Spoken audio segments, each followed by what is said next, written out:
360 video, you will gain insight into how a GP practice in the UK operates by following a patient's experience.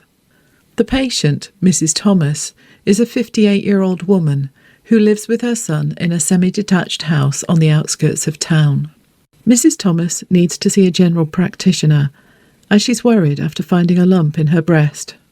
This scene is set in the reception area of a GP practice, and Mrs. Thomas is calling for an appointment to see Dr. Kowalski. Patients can book an appointment to see a GP online, by phone, or by visiting the practice. Lambton Road Practice, how can I help you? Hello, I'd like to make an appointment to see Dr. Kowalski, please. Sure. Would you be happy with an appointment in 2 weeks, or would you like to see a doctor urgently? I'd like to see her tonight if possible, but I won't be back from work until after 6 p.m. Perfect. Let me just have a look and see if Dr. Kowalski has any appointments during the extended hours surgery tonight. If not, I have access to the local hub appointment system, so we can book you in to see another doctor tonight. Is there any way I can see Dr. Kowalski tonight? Let me look. I can see that we've just had a cancellation, so I can book you in tonight about 6:45 p.m. Oh, that's great. Thank you very much. My role as the receptionist is vital. It's important for me to find out exactly what the patient wants in order for me to best sort out an appointment for them. It's also important for me as I'm the first person the patient speaks to, and sometimes I'm able to signpost patients to other services that may be of help to them. Mrs. Thomas arrives at the medical centre and needs to let reception know she's here. In some medical centres, this can be done using self-check-in screens or by speaking to the receptionist. In other medical centres, the patient checks in with a receptionist.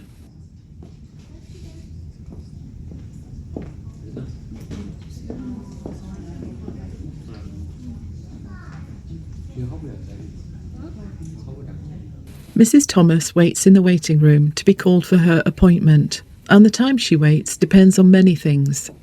The doctors will hopefully be running on time, but they may run late if a previous patient needed more time, or if the doctor got held up at a home visit, or if they had to deal with an emergency.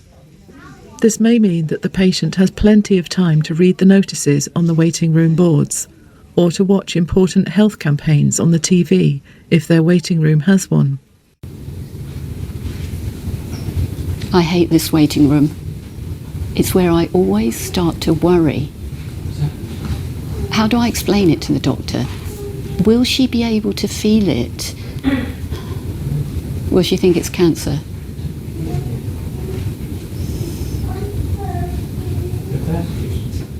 Doctors call patients into the consulting room in different ways.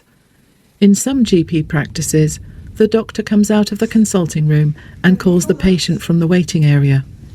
In others, there is an illuminated sign that tells the patient when it's their turn to see the doctor and which room to go to. When Mrs. Thomas walks in to see Dr. Kowalski, it may be the first time they've met, or she may know the doctor from previous visits, or the doctor may be well known to her whole family, with all of them seeing the same doctor for various issues over many years. Some patients are happy to see a different doctor each time, but others value the continuity of seeing the same doctor and the trust, understanding and confidence that can bring to the relationship. For an urgent problem, the patient is usually offered a same-day appointment with the duty doctor, who is one of the doctors in the practice working on call.